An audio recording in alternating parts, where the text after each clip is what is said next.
Assalamualaikum warahmatullahi wabarakatuh. Kembali lagi bersama Ibu, Bu Erwijayanti dalam pembelajaran jarak jauh. Kali ini Bu ucapkan dulu Assalamualaikum warahmatullahi wabarakatuh. Materi Bahasa Indonesia untuk kelas 11 dibahas lanjutannya yang kemarin, yaitu mempelajari teks eksplanasi. Indikator pencapaiannya Ibu ulas kembali, yaitu mengonstruksi informasi dalam teks eksplanasi, kemudian menganalisis struktur dan kebahasaan teks eksplanasi, kemudian memproduksi teks eksplanasi. Berarti tujuan pembelajaran yang ingin dicapai oleh peserta didik, yaitu peserta didik harus mampu mengonstruksi informasi dalam teks eksplanasi dengan baik. Peserta didik pun harus mampu menganalisis struktur dan kebahasaan teks eksplanasi dengan baik. Yang terakhir, peserta didik harus mampu memproduksi teks eksplanasi dengan baik. Mengonstruksi informasi dalam teks eksplanasi. Dalam pembelajaran yang telah lalu, sudah Ibu sampaikan bahwa untuk mengonstruksi informasi dalam teks eksplanasi, kalian harus memperhatikan pernyataan umum di awalnya, kemudian harus memperhatikan lagi pola pikir sebab akibat, kemudian baru ada interpretasi, yaitu membuat sebuah kesimpulan di akhir teks eksplanasi. Nah, kemudian dalam teks eksplanasi itu selalu saja kalian harus melihat strukturnya. Strukturnya itu terdiri dari yang tadi Ibu sebutkan, adanya pernyataan umum, kemudian baru nantinya diakhiri dengan interpretasi atau pandangan si penulis atau membuat sebuah kesimpulan. Kemudian di dalam teks eksplanasi selalu memuat informasi berdasarkan fakta, bersifat faktual, ya. Kemudian yang terakhir membuat yang maksudnya informasi yang bersifat faktualnya itu memuat informasi yang berisi keilmuan, misalnya tentang terjadinya suatu peristiwa, itu bisa juga dijadikan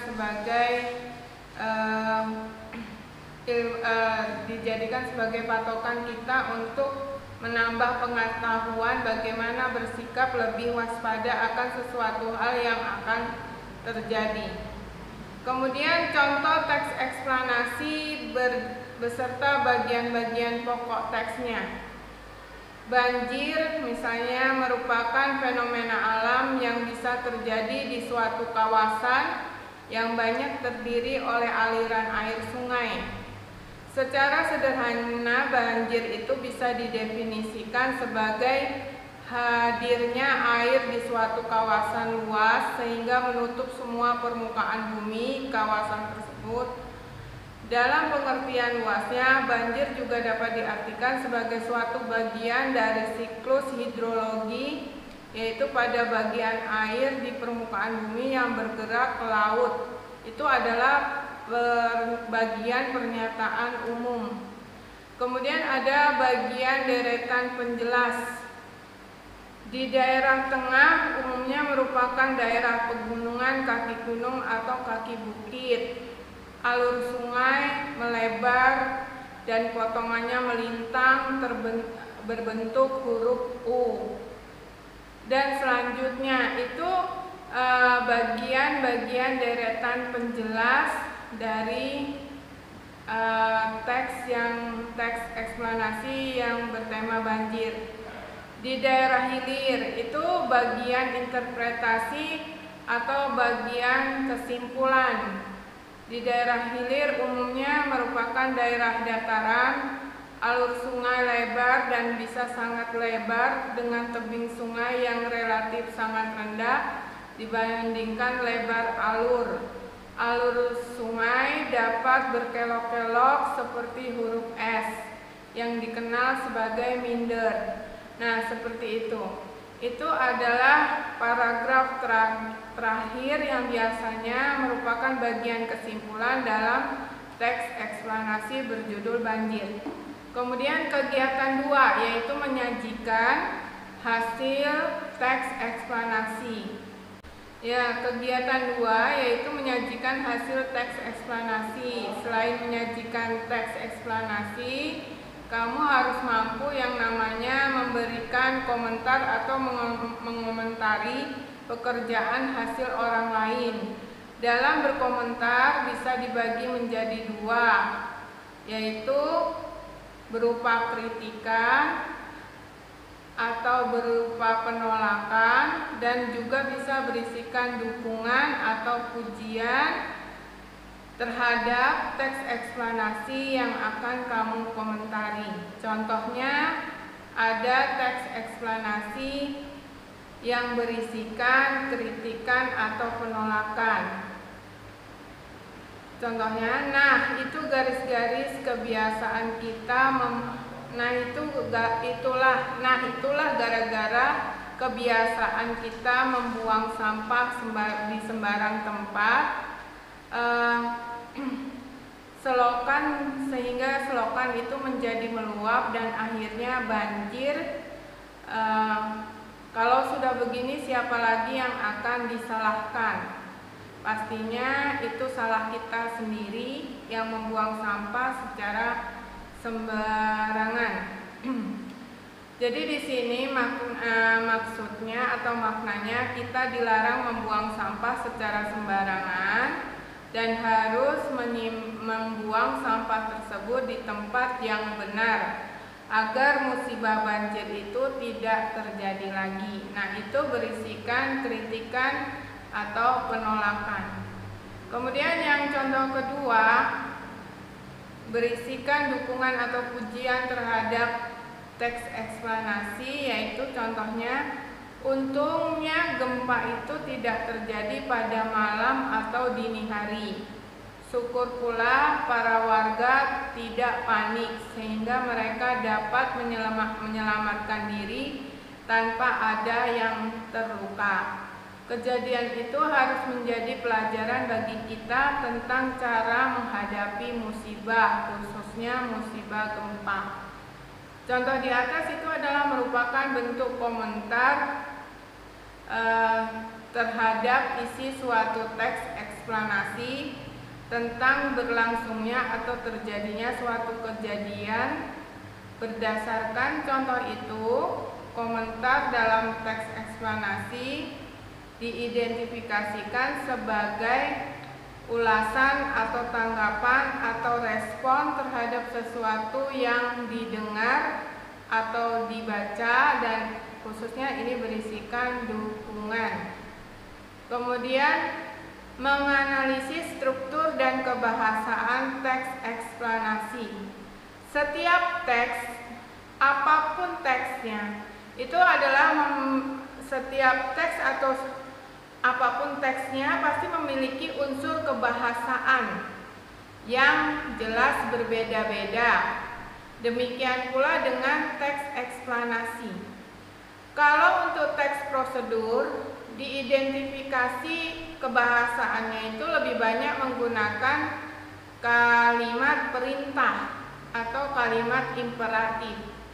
Sedangkan untuk teks eksplanasi itu lebih banyak menggunakan konjungsi, baik konjungsi kausalitas maupun konjungsi yang menyatakan waktu.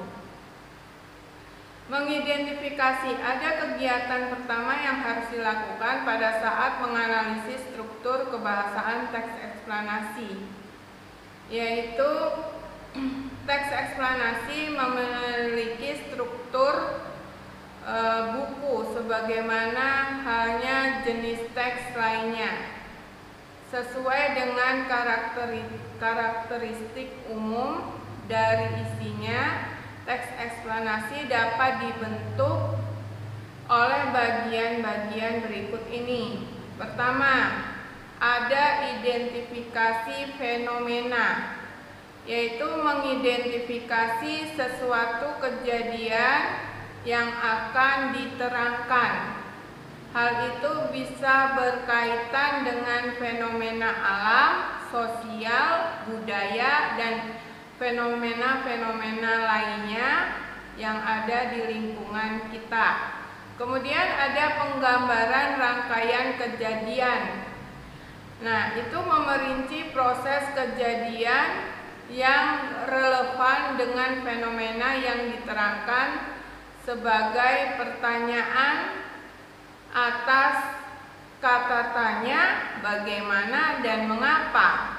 Kalau sudah ada kata bagaimana dan mengapa, berarti di situ ingin mengetahui rangkaian kejadian dengan menggunakan alur kronologis atau pola sebab akibat atau kausalitas.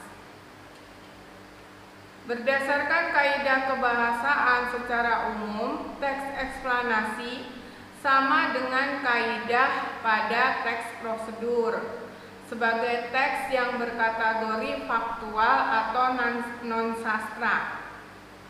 Teks eksplanasi ini banyak menggunakan kata-kata yang bermakna denotasi. Pasti kalian tahu apa itu denotasi atau denotatif, yaitu kata yang menyatakan makna yang sebenarnya. Jadi apapun yang disampaikan dalam teks eksplanasi itu harus objektif, disampaikan apa adanya, dan semuanya harus bermakna denotatif, makna sebenarnya.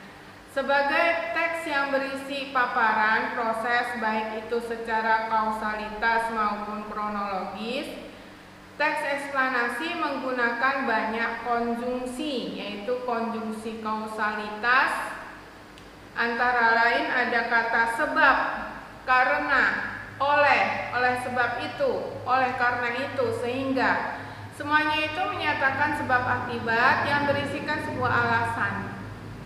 Nah, yang kedua, konjungsi kronologis, yaitu menyatakan hubungan waktu, seperti kata kemudian, lalu, setelah itu, dan pada akhirnya. Itu akan menjelaskan rentetan kejadian secara lebih terperinci. Ini ada contoh lagi yang lebih menarik dari teks eksplanasi, yaitu menyatakan sebuah proses. Pada bulan keempat, muka telah kian tampak seperti manusia. Dalam bulan kelima, rambut-rambut